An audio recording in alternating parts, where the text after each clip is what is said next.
Welcome to Let's Get Real, the cooking show about finding and preparing and eating food on Heritage Radio Network. I'm Erica Wides, your host. I am a tea drinker.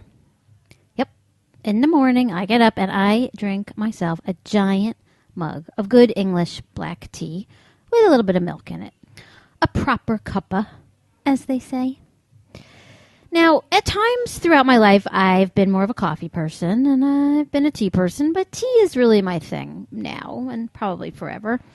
One at breakfast, one in the afternoon, just a plain old cup of tea with a PG Tips tea bag, from a PG Tips tea bag.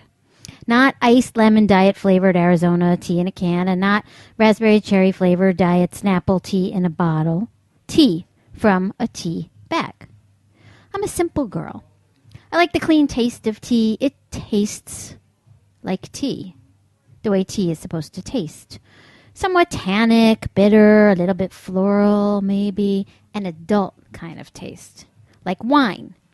Tea and wine have a lot of similar flavors, kind of similar flavor profile, not sweetened or flavored in any way, just tea, flavored like tea because it is tea. And it was the same way back when I drank coffee. I just wanted coffee. Maybe with a little sugar and some milk, but I wanted my coffee's dominant flavor to be coffee. Now, for my under 30 listeners, coffee is not a flavor, as in coffee-flavored cookies or coffee-flavored donuts or coffee-flavored frozen yogurt. Coffee is a bean that tastes like itself. Drinking coffee proved that I was heading into adulthood and learning to like bitter, complex, non-infantile-like flavors. That's why adults drink coffee and kids don't, or didn't, at least. We never drank coffee in my house. It was for the adults. They drank it at breakfast or they drank it after dinner in small cups with saucers. I actually had no idea about the big takeout coffee cup until I was in like junior high, and my biology teacher, Mr. McCormick, used to come in the morning with a giant styrofoam 7-Eleven cup every day.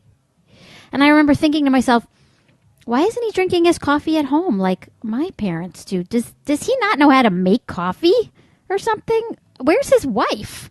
Why is he spending his hard-earned teacher's salary on 7-Eleven coffee when he could just make it at home? I had also, at that point, never yet seen a car equipped with cup holders because they weren't really big then. You didn't really see them. They weren't really standard in cars yet, but Mr. McCormick drove a pickup truck, and pickup trucks had cup holders early on. I guess they were at the forefront. It seemed almost decadent to me, in a way, to have a cup holder in your car. Now, this was in 1982, believe it or not. This was 3 decades before cup holders for every seat, and one for just your gum, and a special one just for your phone, and a DVD player behind every front seat came standard with every SUV. I don't know. What can I say? It was a simpler time. Now, learning to eat and drink things with complex, not sweet, challenging flavors was a way to ease yourself into adulthood. Do you remember when you tasted red wine for the first time? Or scotch? Or bitter vegetables like endive or radicchio? Or do you remember the first time you watched 60 Minutes? Did you like any of that stuff right away? Probably not, because those kinds of tastes aren't immediately likable. Breast milk is sweet for a reason. It's to keep us from starving to death in infancy, so we don't reject it. But eventually, we hope, we get weaned off of breast milk or formula, and we learn to like food that isn't sweet or isn't supposed to be sweet. It's like listening to Tom Waits. It can take a long time to get used to that jarring sensation, but then you get used to it and you realize that you've grown up, whether you like them or not. So as you know, I am convinced that America is in a state of suspended toddlerhood due to our overly sweetened, candified diet. Well, that and the fact that Taylor Swift was recently quoted as saying, "I don't drink much alcohol. If it doesn't taste like candy or sparkles, I usually don't drink it." Sparkles. And you wonder how we all wound up waddling around like overfed toddlers with our giant sippy cups of sweetened flavored beverages all day because we haven't evolved beyond our oral fixation stage yet. Hello, Dr. Freud. And our coffee has certainly fallen victim to the candification flavorization mania that has swept over all of our food products. Now, I've discussed this before on plenty of episodes, like in my episode on alcohol called Vodka Doesn't Taste Like Cupcakes, and in other episodes such as If It's as Sweet as Candy, It Is, or in You Can't Have Your Cheesecake Flavored Yogurt and Eat It Too. I come back to this theme very often.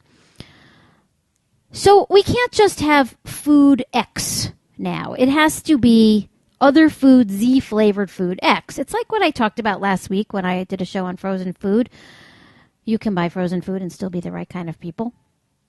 When I discussed the strawberry toaster strudel flavored, frozen flavored waffle, or even something as simple and pure and ancient and real food as hummus. Now, hummus has been eaten in the Middle East for like 1 trillion years. And just in its normal flavor, which is hummus flavor. Like with a coffee bean, hummus tastes like hummus. You don't have to add any flavor to it. Hummus should taste like chickpeas, garlic, tahini, olive oil, and lemon. Maybe salt. That's how you make it. That's all it is. That's hummus flavor because that's what hummus is. See, this is another perfect example of how far we are down the foodiness rabbit hole, because not only do I have to spend time on this show defining what food is, I have to try to educate the public on what flavor is or what something actually tastes like. But if all you know is flavoring, you have no concept that real food is already flavored. It's pre-flavored. It already has a flavor. So hummus tastes like hummus, not hummus flavoring. Now, though, hummus has become a vehicle for other flavors.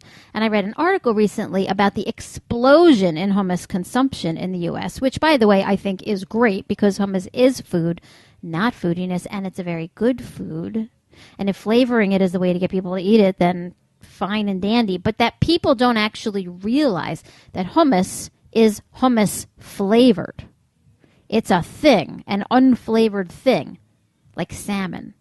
It's like if we started making salmon in different flavors, which actually I'm sure is in the work somewhere, or if water came in flavor. Oh, wait, actually that already does. They think hummus has to be chipotle flavored or sun-dried tomato flavored or olive flavored or ranch flavored or dingleberry flavored. It can't just be hummus. That's like something's missing. Everything is flavored. Nothing is sacred anymore, especially not coffee. Good God, when did coffee become so candificated and infantilized? So let's get real here and talk briefly about what real coffee is. Coffee comes from a coffee bean, or more precisely, the coffee cherry. It's a fruit. It grows on a bush in places near the equator, something like only within 100 miles of the equator.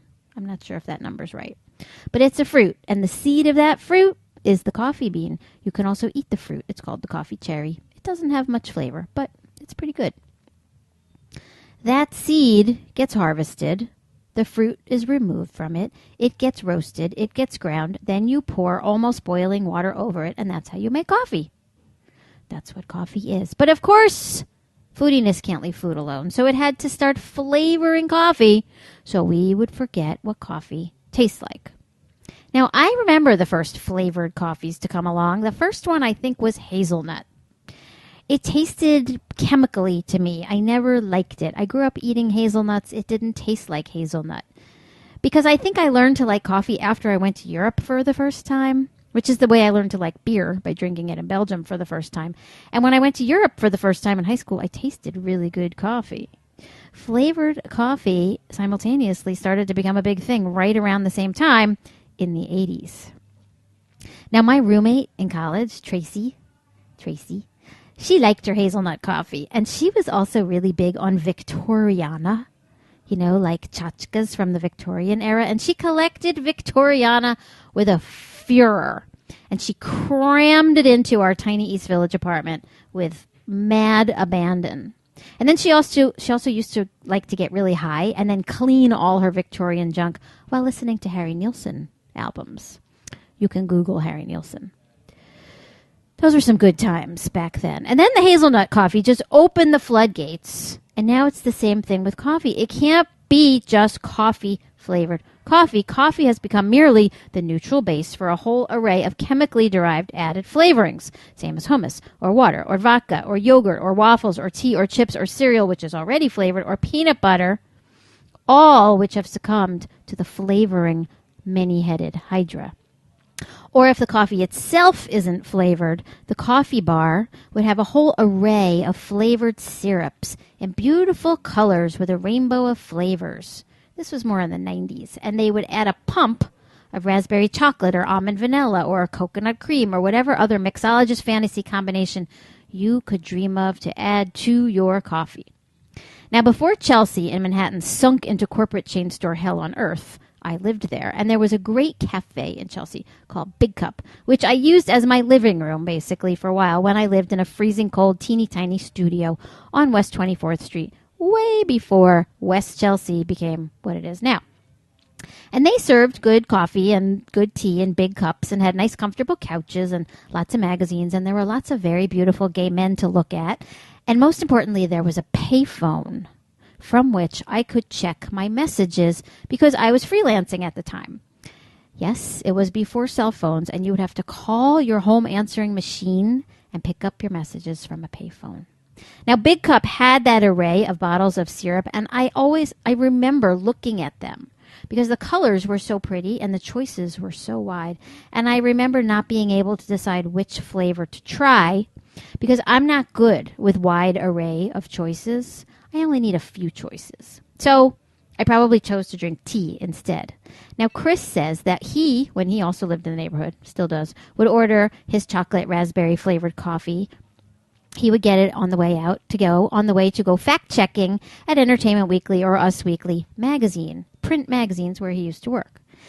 He said he also needs to mention that he also did K in their bathroom once and slept with a guy who worked there, but that's another story. The point is that now it's a nail salon.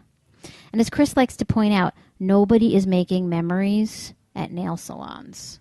20 years from now, nobody will be doing a show here talking about the nail salon on 8th Avenue. Anyway, let's jump back to the present.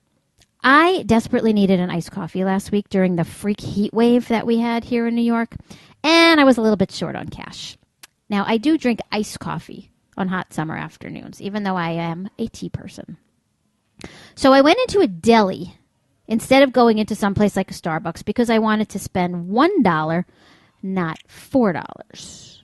Now, for any new New Yorkers tuning in, delis are what we used to have before we had 7-Elevens. Now, this deli had a self-serve counter with an array of choices for self-serving yourself your iced coffee. And I do really enjoy the self-serve option because then I can put in as little ice as I want in the cup. Since I'm thrifty and I don't want to be paying a lot of money for a lot of ice in my iced coffee, I want coffee in my iced coffee. So I get my cup and I put in my 4 ice cubes, and then I noticed that all the iced coffee choices were flavored. There was hazelnut and vanilla and mocha. There was no coffee, no plain coffee, no coffee-flavored coffee. And you can't have, apparently, coffee-flavored coffee anymore. You have no choice. Pick a flavor or leave. So I left. And so I hereby must announce that we have tipped. We're there. Flavored coffee is the norm. Another foodiness tipping point has been reached. The only thing they haven't done yet is genetically engineer the flavor into the beans while they're on the bush so they grow up tasting like hazelnuts or cupcakes, but give them time. So now you can get your flavored and vanillized candificated coffee and then add a shot of candy-flavored syrup to it, too. Double your flavor, double your pant size. But if that's not enough in vanillizing and candifying, you can also now add flavored creamer to it. No, not creamer, whitener. You can't call it creamer. And here's why. So in my hours of internet trolling that I justify by calling research, I came upon a piece last week about the new line of flavors about to be launched by Coffee Mate. Now, before we even get to that, let's just discuss Coffee Mate for a sec and see what it is. Coffee Mate, I'm sure you're familiar with it, is or was originally a powder. Originally, it was a powdered dairy product designed to be used during dairy shortages during World War II or when people didn't have refrigeration. Powdered dairy product. Then they realized that the powdered dairy product didn't dissolve that well, so they created the powdered non-dairy creamer. So it's a powdered non-dairy creamer made basically from petroleum derivatives designed to add a cream-like effect to your coffee. We all know it. It's ubiquitous. The jar of white powder by the pot of bad coffee cooking away on a burner at the car dealership or in the faculty office. It was designed to eliminate the need for refrigeration of milk or cream at a coffee station in an office or a store. It's called creamer here in the U.S., but in almost every other country, it has to be called coffee whitener because there's no cream in it, actually. Technically, there's no food in it whatsoever. There are no food ingredients in it. It's not food. It's a white chemical powder like Coke, but not as fun or expensive. Now, somewhere along the way, the powder also turned into a liquid, and liquid coffee whiteners came along too. Now, they're not food either. It's still so remarkable to me that so many people are completely willing to just pour this liquid chemical brew or spoon this dust into their cups multiple times a day. Just dump it right in there, no questions asked, not thinking about what they're doing. The thinking must be something like, well, the container says it's for my coffee. In fact, it says that it's my coffee's mate. So it's meant to be, right? I mean, who am I to keep my coffee from its mate? Well, I would rather have my coffee remain single. Thank you very much. I'd choose the most industrially produced, hormonal, drug-addled cow's milk in my coffee over that shit any day, or I drink it black, which is what real adults do. We're going to take a very short break. When we come back, more about coffee and whiteners. We'll be right back.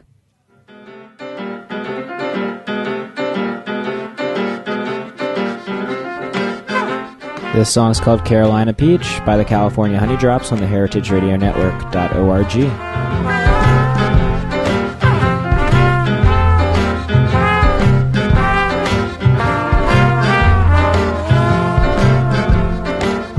I've been living in California. This is Chris Howell from Cane Vineyard and Winery, calling in from Spring Mountain above the Napa Valley. Thank you for listening to this show.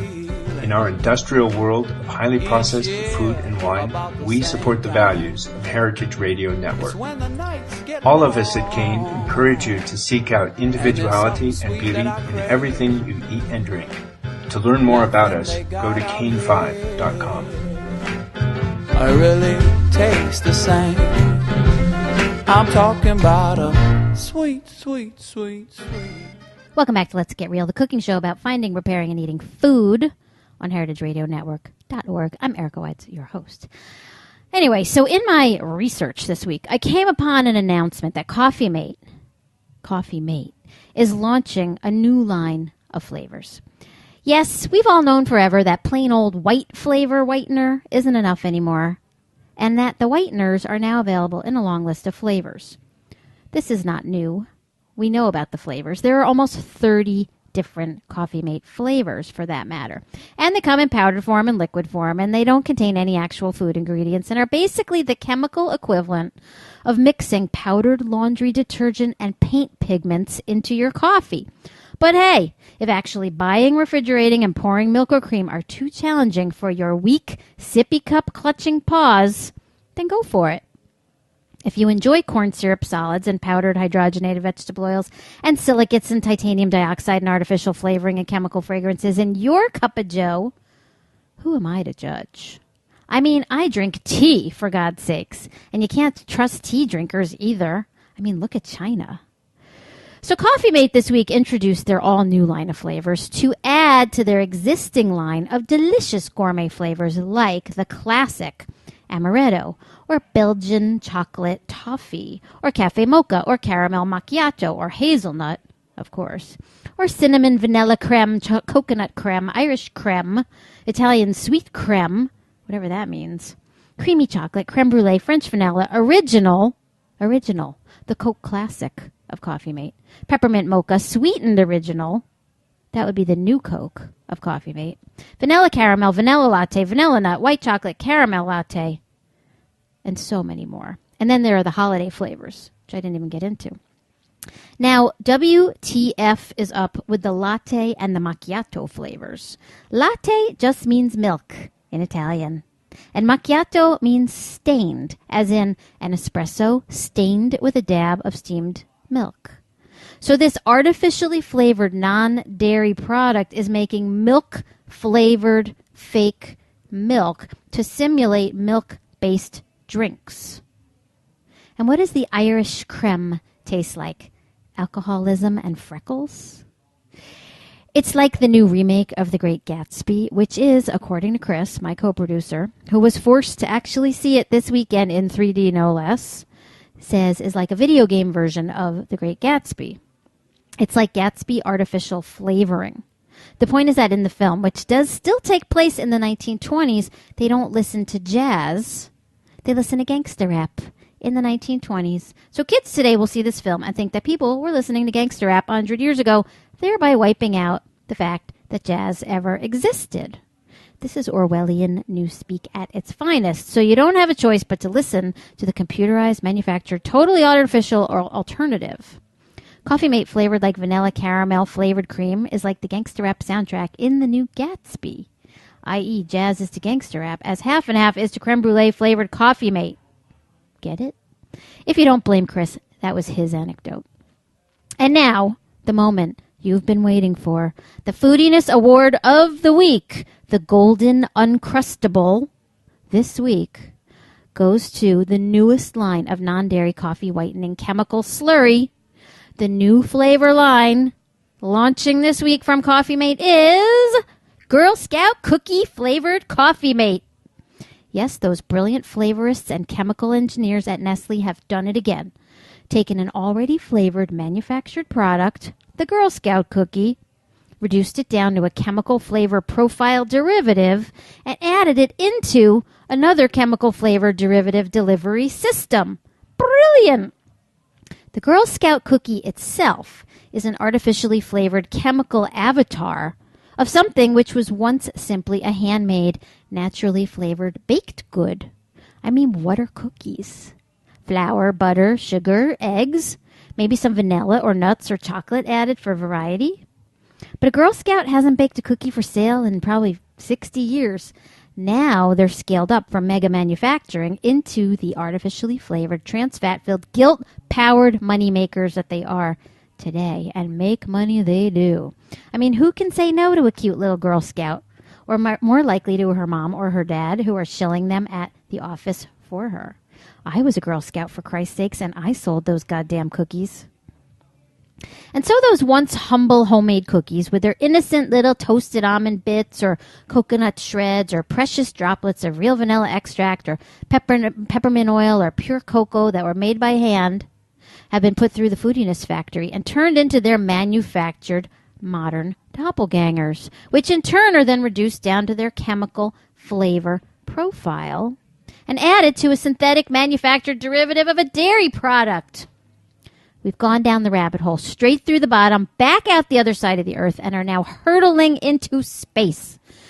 In space, nobody can see you use Coffee Mate. I bet they sent Coffee Mate up with the astronauts along with the Tang. Now, heads up, look out for the new Girl Scout flavored coffee and Girl Scout flavored cookies made from real Girl Scouts from Let's Get Real launching this fall. It's part of Let's Get Real's new Soylent Green collection. So let's say that you think that eating cookies made of Girl Scouts is bad. Well, consider this. Did you know that Coffee Mate has another use? An off-brand use, we'll call it, or off-label use? No, not to cut cocaine with to sell it for more profit, although that works too. Coffee Mate is used in filmmaking special effects to create explosions because it's cheaper than actual pyrotechnics materials. For whatever chemical reason, it ignites in midair, but not on the ground. So if you put Coffee Mate in a pressurized tube or pump, then blast it into the air and ignite it, you get a very nice mid-air explosion. It's good to know. See how much you can learn from listening to this show? And at least a Girl Scout flavored cookie is actually made out of food.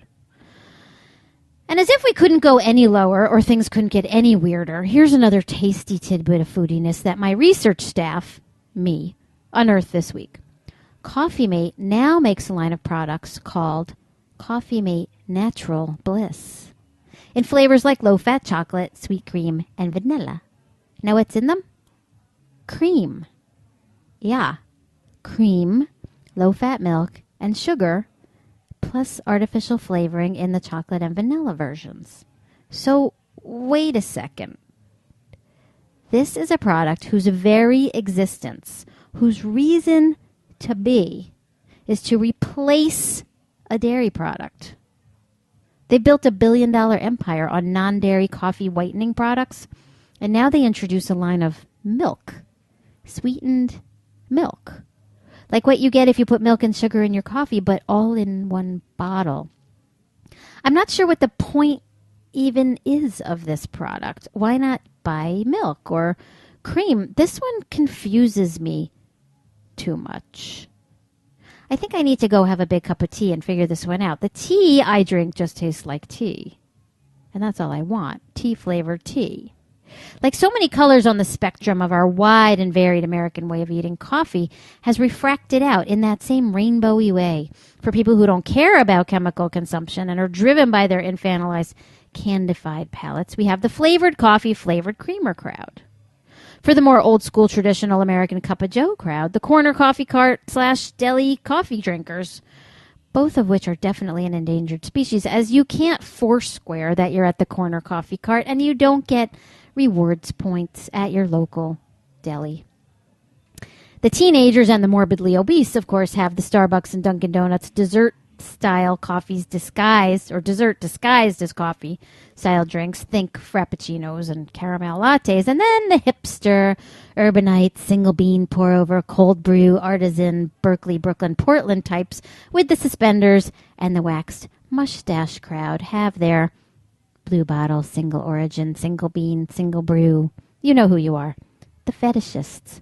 It's okay with me. If you guys want to pay $6 for a cup of coffee, be my guest. I mean, I pay more than that for a good pint of beer, so maybe a good cup of coffee should cost that, I guess. It's like everything in America. We either want it as big and cheap as possible, or artisanal and handmade and crafted and really small. And then we pay. Like I always say, what kind of person do you want to be? Do you want to be the kind of iced Dunkin' Donuts mocha caramel swirl drinking person? Do you want to be the kind of person whose coffee has to taste like Girl Scout cookies? Do you want to be the kind of person who will only drink coffee if it tastes like sparkles? Of course not. Chances are flavoring has entered into your coffee. So how do you start to get real again about coffee?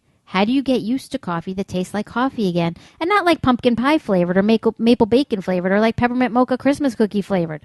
I found a website that sells flavored coffee beans. They have 150 different flavors. Now, you can start by just making your own flavored coffee at home.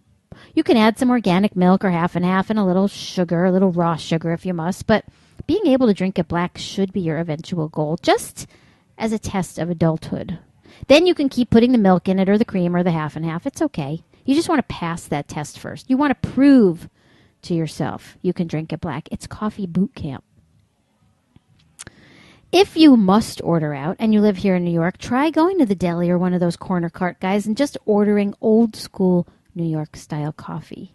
When you only had a couple of options: regular, black, light, sweet, not half-calf, mochaccino, wet, dry, low foam, high foam, soy, latte, mocha, almond milk. Like I pointed out in the yogurt show, where I suggested that instead of eating a red velvet cake flavored yogurt at the office, just start eating the actual red velvet cake so that you'd know that you were actually eating. If you have to have pumpkin pie flavored coffee during your team meetings at the Condé Nast building, start eating actual pumpkin pie so you aren't fooling yourself. Or maybe you shouldn't be drinking coffee all day. Maybe you shouldn't be drinking 1,000 milligrams of caffeine a day. Then you wouldn't need the Xanax to calm your nerves and the Ambien to get to sleep, which means you wouldn't be so groggy in the morning, which means you wouldn't need your 80-ounce Dunkin' Donuts iced mocha strawberry swirl coffee first thing when you wake up.